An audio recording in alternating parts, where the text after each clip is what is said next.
Ladies and gentlemen of Mzansi, let's talk about a prison transfer that smells less like routine paperwork and more like a political crime thriller written by someone who has been binge-watching Narcos and the Zondo Commission at the same time.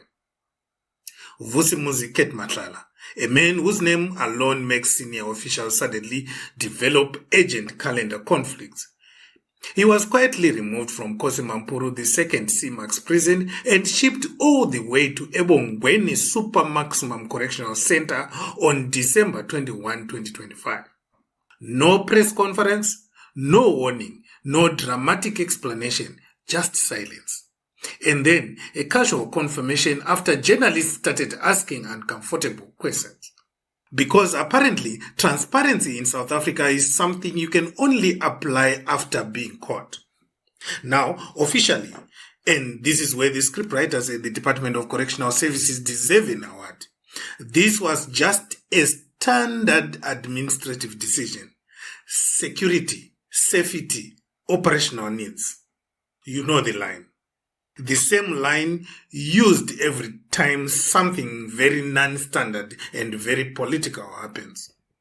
Section 7 of the Correctional Services Act was name-dropped like a legal talisman, and that was that.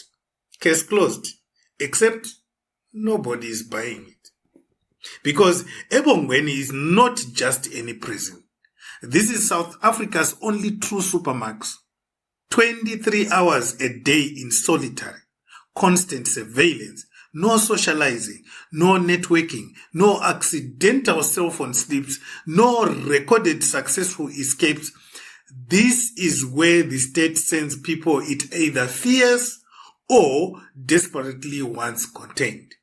The kind of place previously associated with inmates like Radovan Krecha, a name that alone should tell you the level of danger or influence we are talking about. So, let's talk about the first and most explosive possibility. Protection. Not protection of society, protection of Cat Matlala himself. Because this man hasn't just been accused of attempted murder, money laundering, fraud and conspiracy. He has also spoken, and in South Africa, speaking is often more dangerous than shooting. Matlala testified before parliamentary committees and the Matlanga Commission, and in the process pointed fingers at people who don't like fingers being pointed at them. Names were mentioned, serious names, including former police minister Bekicele. Names were mentioned, serious names, including former police minister Bekicele, allegedly linked to cash payments and accommodation. Senior SAP figures like Julius Mkwanazi were dragged into allegations involving tenders, favors, and personal expenses. Suddenly, Matlala stopped being just a suspect. He became a walking liability, a man who knows too much, a man whose continued breathing could be very inconvenient to very powerful people. In that context, moving him to a remote fortress in Kokstad starts to look less like punishment and more like witness preservation. Because if anything happened to him in a regular facility, the questions would be deafening. So, you lock him away, isolate him, and make sure no one, friend or foe, gets close. Protection. But the kind that feels suspiciously like a gag order with concrete walls. Then there's a second possibility, control. Cat Matlala has been accused of running or influencing criminal networks, allegedly maintaining links to cartels, corrupt cops, and shadowy business interests. Courts have already denied him bail multiple times, citing flight risk and witness intimidation.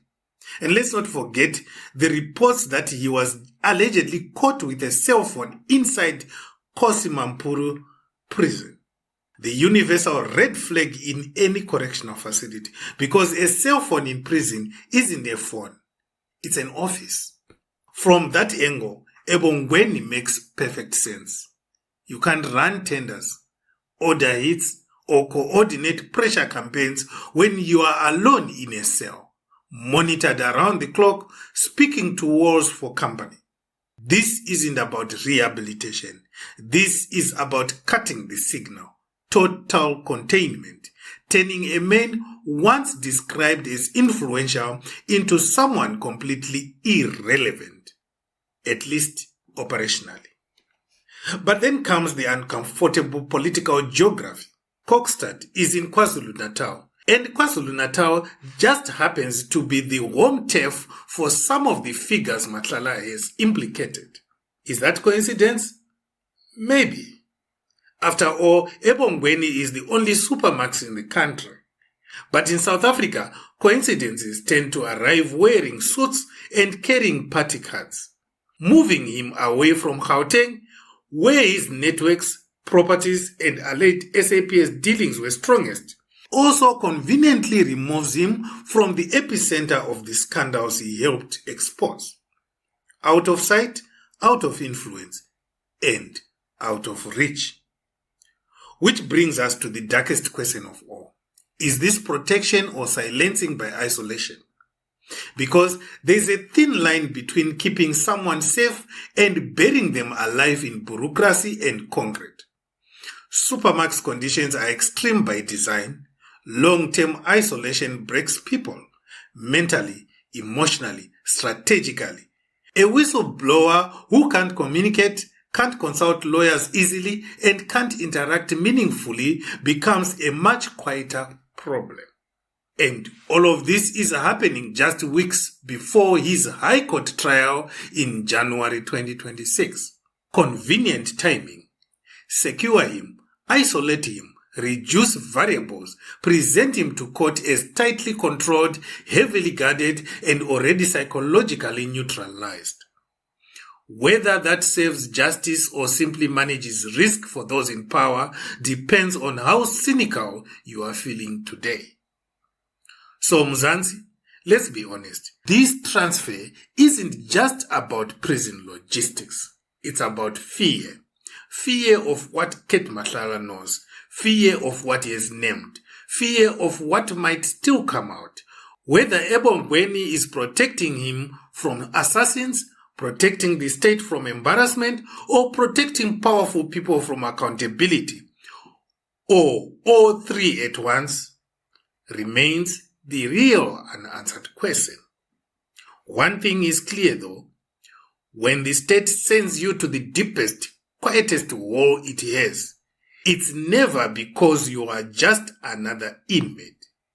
And in South Africa, when silence suddenly becomes policy, it's usually because the noise was getting too close to the truth. Mzansi, keep watching, keep questioning. And if you don't want stories like this disappearing into concrete walls, make sure you subscribe, share, and stay loud. Because silence is the one thing corruption depends on.